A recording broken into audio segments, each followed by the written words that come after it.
তো এই হচ্ছে খরগোশ। হ্যাঁ, 600 টাকা জোড়া চাই। দেখতে কিন্তু খুবই সুন্দর, একেবারে আল্লাহ তাআলা সেই সুন্দর কৌশলে তৈরি এগুলা কত সুন্দর করে বানিয়েছে। দেখেন এই যে এটা খরগোশের বাচ্চা নাকি ভাইজান? বাচ্চা কত করে জোড়া চান? 400 টাকা জোড়া না? এ কি পায়ে কি শীত তো দিব না, খান শীত তো দেয় না, কিছু করবো না তো না?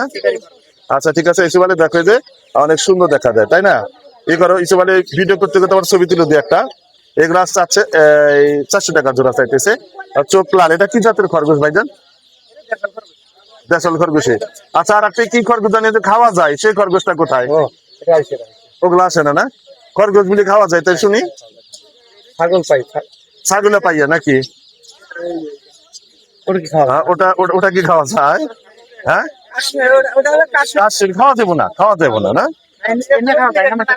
এগুলা খায়, এগুলা খায় না?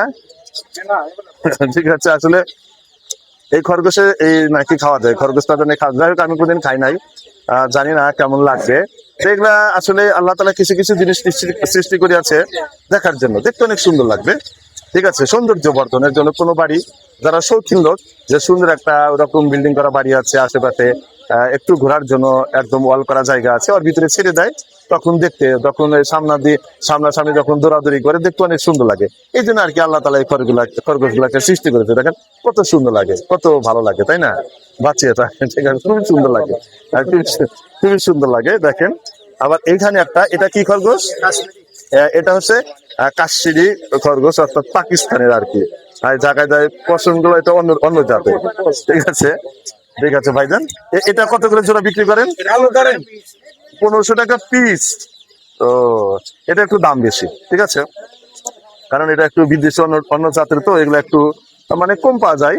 যেগুলার একটু কম পাওয়া যায় সেগুলো একটু দাম বেশি, এটা আমরা জানি।